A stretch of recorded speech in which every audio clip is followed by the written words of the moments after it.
और बहुत ही अच्छे से पढ़ते रहिए।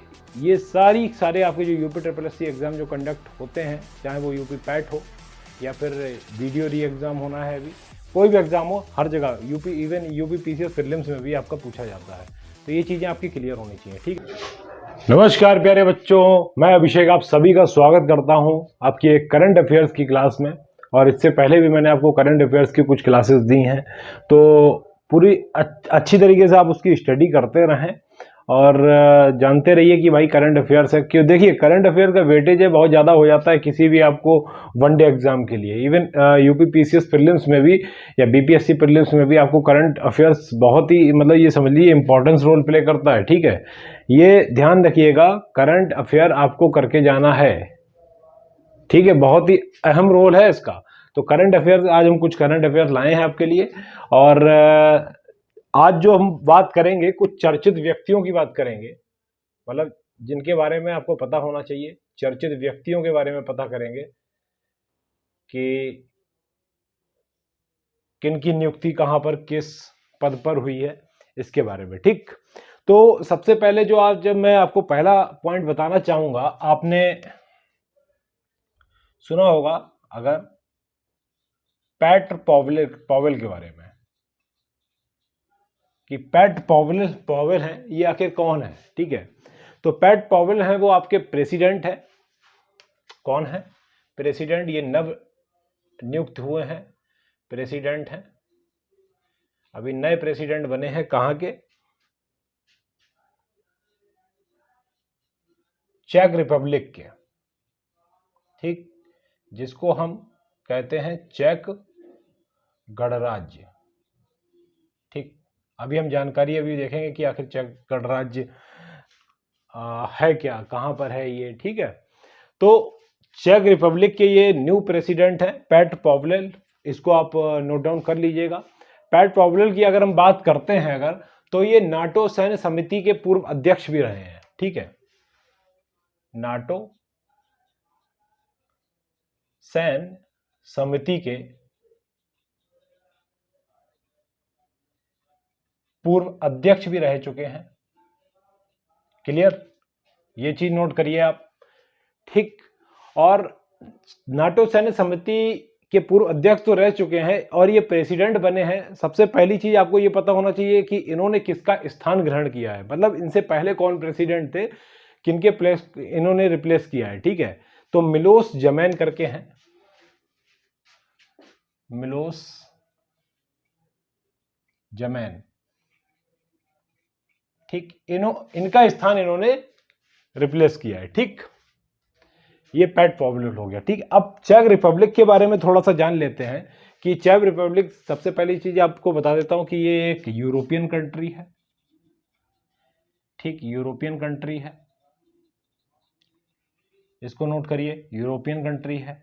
अब बात करें अगर यहाँ के कैपिटल की, तो यहाँ की कैपिटल है वो प्राग है, ठीक, प्राग, इसको नोट करिए, प्राग, ठीक। और बात करते हैं अगर इनकी करेंसी की, करेंसी नोट कर लीजिए, वो है चेक कोरोना, ठीक। ये कुछ चीजें आपको पता होनी चाहिए, स्टैटिक जीके में भी ये रोल प्ले करता है, तो ये चीज आप नोट डाउन करिए, ठीक। ये आपका हो गया पैट पॉवेल के बारे में, ठीक है। सेकंड करंट अफेयर की तरफ चलते हैं। देखिए ये चीज बहुत जरूरी है, नव नियुक्ति जो आती है, जो नए नए लोग कहीं ना कहीं नियुक्त होते हैं, उनके बारे में आपको पता होना चाहिए, चर्चित व्यक्ति हैं ये, ठीक है। अब बात करें अगर भारत में अमेरिका के नए राजदूत की, भारत में नए अमेरिका के राजदूत जो नियुक्त हुए हैं,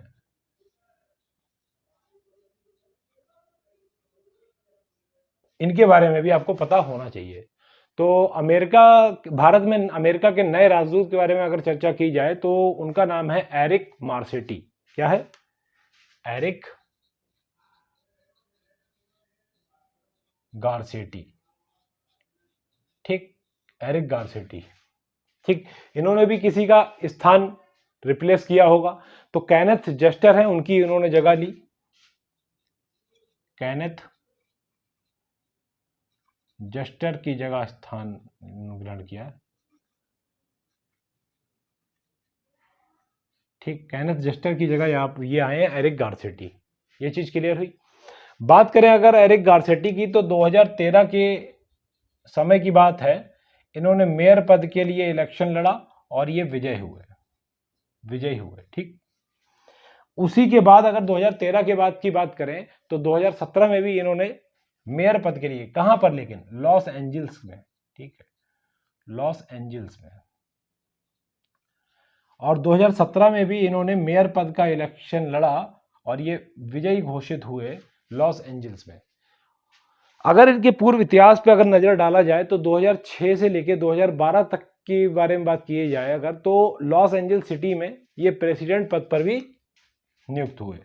2006 से 2012 लॉस एंजल्स सिटी इलेक्शन इन्होंने लड़ा और ये प्रेसिडेंट बने। ठीक, ये चीज क्लियर हुई। ये आपका दूसरा करंट अफेयर था जो कि बहुत ही इंपॉर्टेंट था। चलिए बात कर लेते हैं हम अपने पड़ोसी देश की, नेपाल। वहां पर भी प्रेसिडेंट हैं, वो भी नए आए हैं। तो नेपाल के अगर नए प्रेसिडेंट की अगर हम बात करते हैं तो श्रीमती विद्या भंडारी की जगह इन्होंने स्थान रिप्लेस किया है और उनका नाम है चंद्र पेडोल, रामचंद्र पेडोल, रामचंद्र पेडोल जी हैं। ये नए राष्ट्रपति बने हुए हैं और इन्होंने जो स्थान ग्रहण किया है वो श्रीमती विद्या भंडारी, श्रीमती विद्या भंडारी का स्थान इन्होंने ग्रहण किया है। ठीक है, इनकी जगह पर ये रामचंद्र पेडोल आए हैं। ठीक है, एक बहुत ही इंपॉर्टेंट बात बता दूं कि नेपाल जब पूर्ण गणराज्य बना, मतलब एक उसका अपना संविधान बना, उसके बाद का ये थर्ड इलेक्शन था प्रेसिडेंट का और ये तीसरे नंबर के प्रेसिडेंट बने रामचंद्र पेडोल जी। अगर बात करें श्रीमती विद्या भंडारी की तो ये सेकंड नंबर की प्रेसिडेंट हैं, थी मतलब नेपाल की। ठीक है, ये चीज आप नोट करिए, बहुत ही इंपॉर्टेंट है।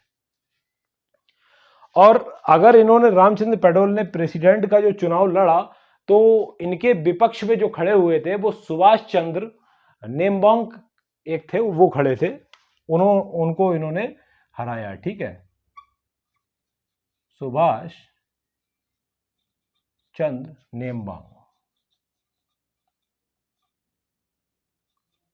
नेम्बांग को हराया। ठीक, सुभाष चंद्र नेम्बांग को इन्होंने हरा दिया। ठीक है, इसी के साथ एक बहुत ही महत्वपूर्ण बात देख लें कि नेपाल के अगर उपराष्ट्रपति की बात करी जाए, उपराष्ट्रपति की, तो वहां के उपराष्ट्रपति कौन है, यह भी आपको पता होना चाहिए। उपराष्ट्रपति पता होना चाहिए, बहुत ही इंपॉर्टेंट है। उपराष्ट्रपति है राम सहाय प्रसाद यादव जी, राम सहाय प्रसाद यादव। ठीक, ये चीज आप नोट करिए जल्दी से, इसके आगे का बताता हूं फिर। नोट किया आपने? चलिए ठीक है, इसको मैं थोड़ा सा रब कर देता हूं।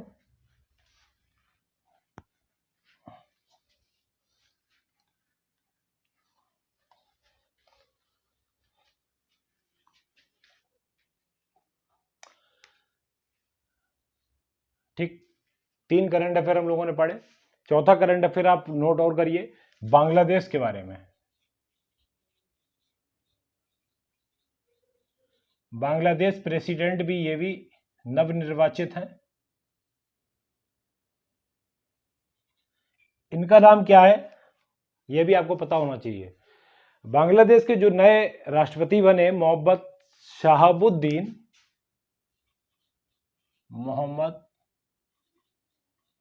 शहाबुद्दीन चुप्पू। ठीक, ये है मोहम्मद शहाबुद्दीन चुप्पू, ये इनका नाम है।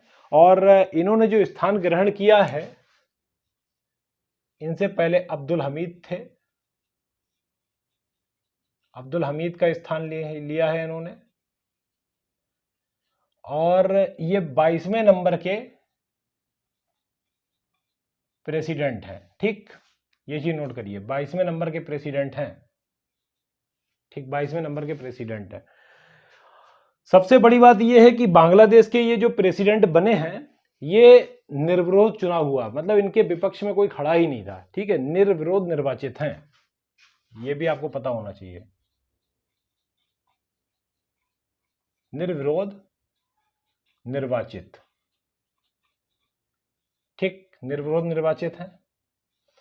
और बात करें अगर हम मोहम्मद शहाबुद्दीन चुप्पू जी की, तो ये बांग्लादेश में पूर्व न्यायाधीश के रूप में भी अपना सहयोग दे चुके हैं, अपनी सेवा प्रदान कर चुके हैं। ठीक, पूर्व न्यायाधीश के रूप में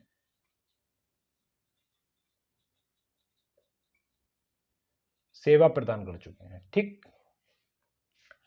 ये था जो आपका बांग्लादेश के बारे में था। बात कर लेते हैं हम नीति आयोग की। नीति आयोग के बारे में आप बहुत ही अच्छे से जानते होंगे। नीति आयोग, इसमें जो सीईओ हैं वो नए नियुक्त किए गए हैं सीईओ, और जिनका नाम है BRR Subramaniam. BRR Subramaniam, BRR Subramaniam जी इसके नए सीईओ हैं नीति आयोग के। और इन्होंने जो स्थान ग्रहण किया है वो परमेश्वरम अय्यर की जगह ली है। ठीक है, परमेश्वरम अय्यर का स्थान लिया है, ये चीज पता होनी चाहिए। बात करें अगर नीति आयोग की, तो आप सभी को पता है 1 जनवरी 2015 की बात थी। पहले ये योजना आयोग के नाम से जाना जाता था। 1 जनवरी 2015 से इसका नाम बदलकर नीति आयोग कर दिया गया। मतलब 1 जनवरी 2015 से पहले ये योजना आयोग के नाम से जाना जाता था, योजना आयोग के नाम से। ठीक, बात की गई है भाई नीति आयोग की, तो नीति आयोग का कुछ अपना एक फुल फॉर्म भी होगा कि आखिर ये है क्या, है ना। तो इसको आप लिख सकते हैं नेशनल इंस्टीट्यूशन फॉर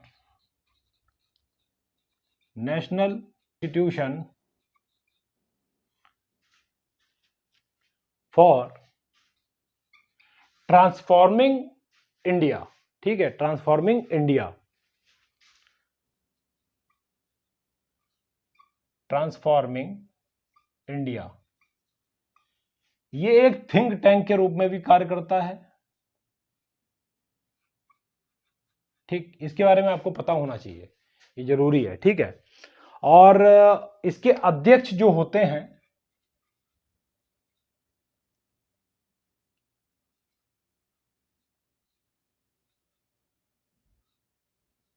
प्रधानमंत्री जी होते हैं।